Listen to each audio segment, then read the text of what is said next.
how can you tell if someone is lying?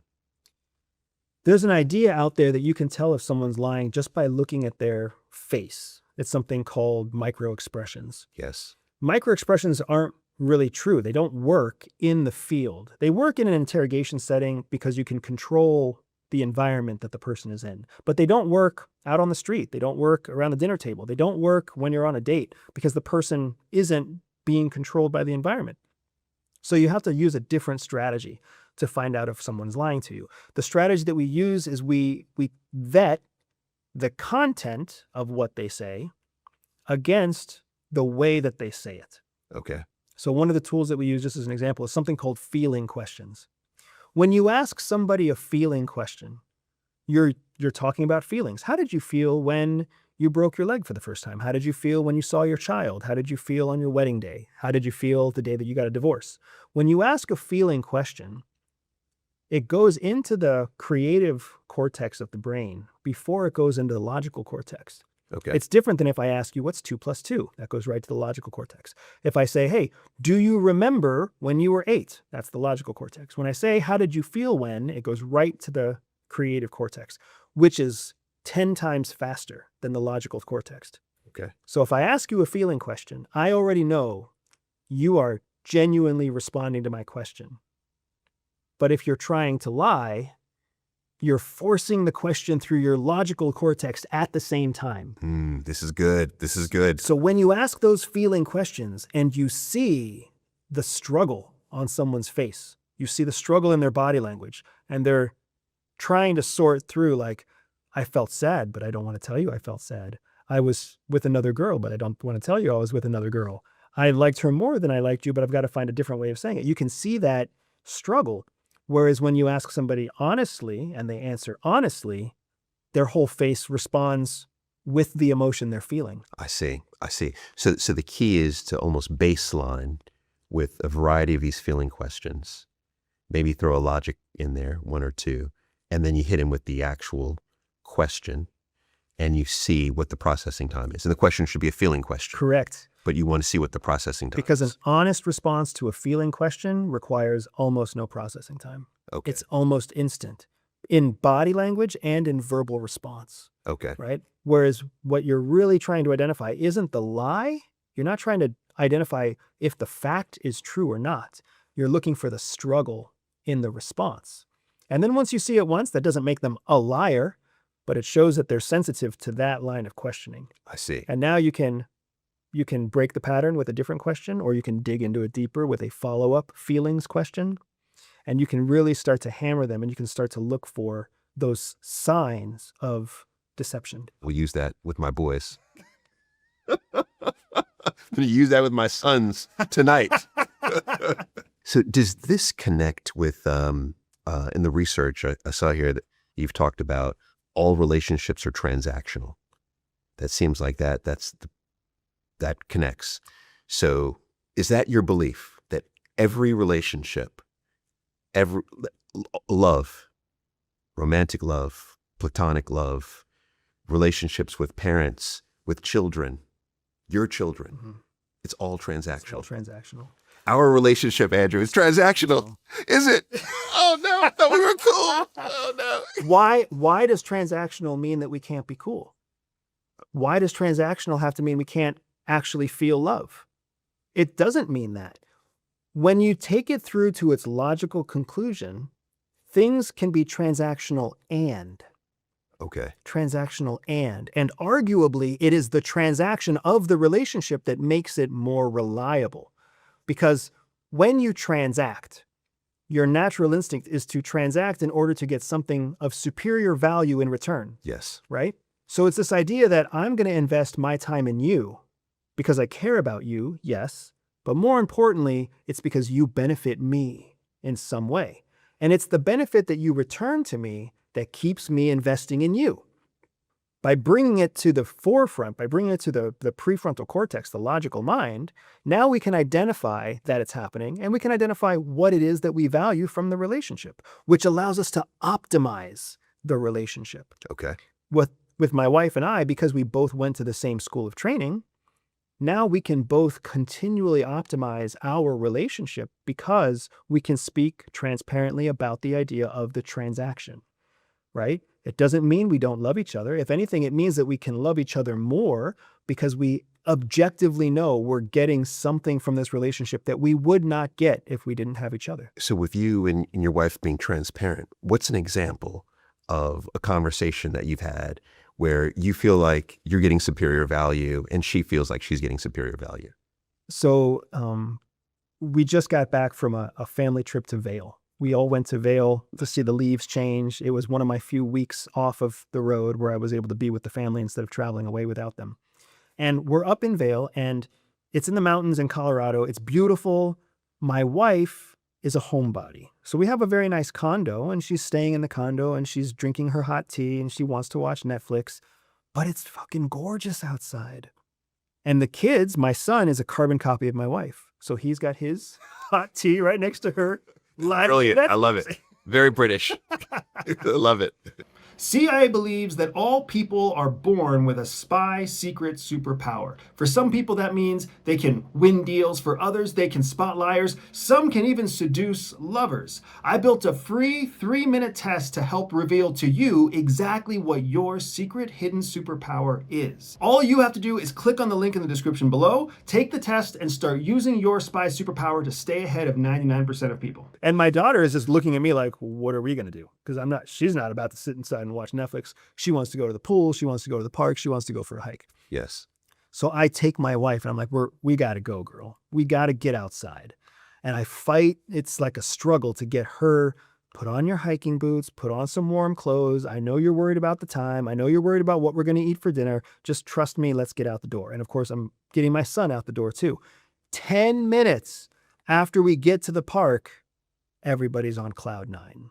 Okay. Right? Everybody's happy. My wife is over the moon. She's in awe of the aspen trees, whatever else. It's a great day. We get home at about 7:30 at night. We feed the kids real quick. And I'm like, we should watch a family movie. It's been such a great day.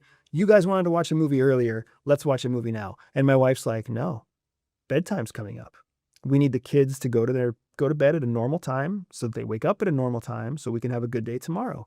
And I fight her and I'm like, no, it's been a great day. Like if they go to bed an hour later, that's not going to be a big deal. Right. She is keeping me from making a mistake that's going to damage us in the future. Okay. I am getting her to have an experience in the present that she would have otherwise missed. And that has always been our chemistry. Even in our shadow cell operation, she kept me from taking reckless risks. And I kept pushing her to find newer and more interesting targets. So I push her risk tolerance. She pulls back my unnecessary risk taking. And that is something that we give each other. Nobody has ever been able to pull me back off the brink. Nobody has ever been able to hold me back from what I want to do. And even though I can fight and argue with her and I can accuse her of being a wet blanket and being a party pooper and all this stuff, she takes that criticism and she already knows it's the right choice. Yes. So then the next morning when everybody wakes up happy and I'm like, shit, girl, you were right. She's right.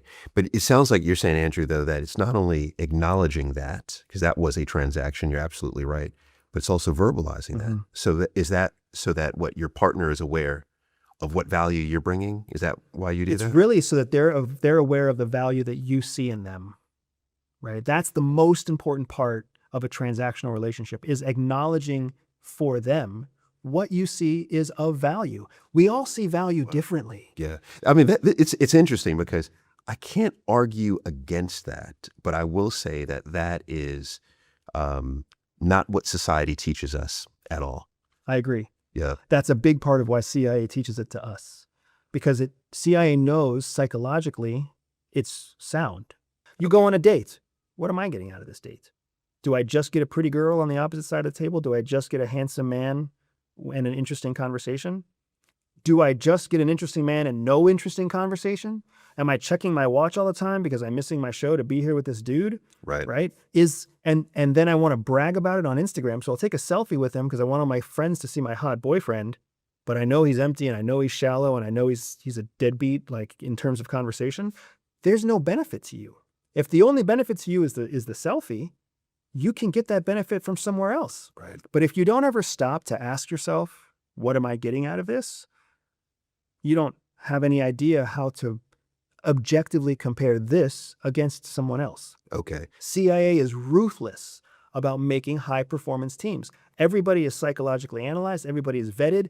They literally will assign teams together because they know how much conflict you will have, how much alignment you will have, and they have empirically categorized what the right recipe is for conflict and cooperation for this operation. I see it. I see it. I believe this is a look at you that I've not seen before. It's true. Which I love for many reasons. But also I think this concept is very important. We do have a lot of women who watch We Need to Talk. We love our fellas, but we have a lot of ladies out here. And a lot of them have questions around their relationship. And I think this is giving crystal clear clarity on how to look at the relationship. But another question on the transaction, what about the longevity or the future benefit? So what if you're receiving what you feel is a premium today, but you don't know if that premium will be in place tomorrow or, next year, et cetera? Do you cut that relationship then if you can't project out the benefit? I already know how this is going to sound. I already know how this is going to They're going to say, he's cold. The CIA made him cold. So CIA teaches us that all relationships have a natural life cycle. Wow. There is a cycle of introduction. There's a natural cycle of growth. There's a cycle of peak, and there's a cycle of decline. When you're trying to optimize a relationship, you want to take the introduction and the increase, the introduction and the growth, and you want to steepen that curve as much as you can, as fast as you can, to get maximum benefit, to get the premium. But you're always looking for the peak, because when the peak happens, you start to see a return, not a negative return on investment, but a decline in your ROI. Okay. So you go from getting 250% to getting 230%. Right. Which is still more than the two of you alone, but it's not as much as the peak. Yes. Right? The reason it's important to see when that peak happens is because that's when you know you need to change something. And if you can have the kind of conversation with your partner where you can say, I'm not getting what I used to get out of this relationship. I'm still very happy, but I used to get so much more than what I'm getting right now. I would like to make some change to get back the things that I value now. Okay. To get us back on that steep incline again. Okay. Right? Those kinds of what my wife and I call those hard conversations are invaluable because my previous peak with you might be 250%. And then we have a decline. We drop to 230. We have a hard conversation. I tell you what I need now. I'm a 45-year-old man. I need something different than when I was a 35-year-old man. I'm a father of 2 children who are 12 and 8. That's different than when my children were 8 and 6 or 8 and 4, right? Life changes. I want to be able to tell you, here's what I need now. And then I need you to see the value in me that you make the change. Okay. And now our peak is no longer 250. Now our peak is 270, 310. I see it. And then we have the same conversation again when it changes again. As aligned as we were at 27, we are not so aligned on the same categories at 45. So we've had to realign on other categories. And that's how we keep that natural life cycle healthy. Because we all will decline. You can't ignore it. You can't pretend it's not going to happen. But you also sure as hell can't accept it. Yes. You cannot accept when your partner gets bored with you, your partner lets themselves go after they promised you they'd be healthy, and a partner that's getting fat isn't a problem because they look fat. They're a problem because when they're 65 or 70, their health may fail. Right. And now you're going to live the last 15 years of your life alone or caring for them. You have to intercept that with a hard conversation and say, if you see the value in me that I see in you, this needs to change. And if it doesn't change, as soon as this relationship is 180 out of 200, it doesn't serve me anymore. And then it's time to go. And it's time to go. Wow. There's another relationship out there that will give you 250%. I can't argue against it. Really, I can't. Because the way that I see that you're looking at this is a different POV from how I approach it. But I think it's very, very legitimate, right? And what I mean by that is that you're using the transaction as an indicator. And then you're marrying that with a hard conversation based on that indicator. Indicator is satisfaction in essence. And then you're marrying the hard conversation. And I agree. I think this is the number one issue with relationships is the inability, or partners, the inability to have these hard conversations. And harder the conversation, the higher quality of the relationship. But even that in itself, people don't want to have. So how do you coach? How do you tell the person who knows they're not getting the benefit in the transaction? They know that satisfaction is low. They know they need to have the hard conversation.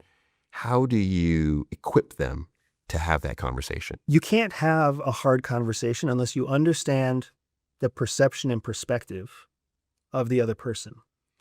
There is something that you value about the relationship. There's something that they also value about the relationship. And there's no guarantee that the two things are the same. So if you're coming into a relationship and all you're thinking about is what you value, you're missing 50% of the problem. You have to look at what they value. If you can't understand what they value, you have to ask them. Okay. Why are you in this relationship? What do you value? You might be shocked. Even if you think you know and you ask the question, you might be shocked what they answer. Maybe what they love about you is that you say nice things to them. Maybe what they get out of the relationship is a sense of peace and comfort. My wife swears that she gets better sleep with me in the bed than without me in the bed. I get horrible sleep with that woman in the bed. But it's so valuable to her.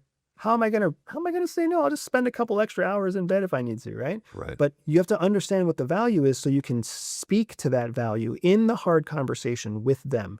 Hey, if you want to continue sleeping with me in the bed, I need you to come out with me more on date nights on Friday. I know it's easy for you to stay home, and I know it's easy for you to turn on Netflix, and I know it's easy for you to stay in pajamas, but I think you're beautiful in a dress and boots, and just let me take you out once a month to start, and that would mean a lot to me. Yes. And now she knows exactly how to fulfill my value, and she knows that I recognize what she values. She even knows I recognize that she values staying home and watching Netflix, which we'll do 3 Fridays a month. Yes. Right? But you have to have that hard conversation. When you can do that, the most powerful thing, whether you want to call it motivational or manipulation, when you show somebody you understand their point of view, Yes. they cannot resist. Yes. They can't reject it.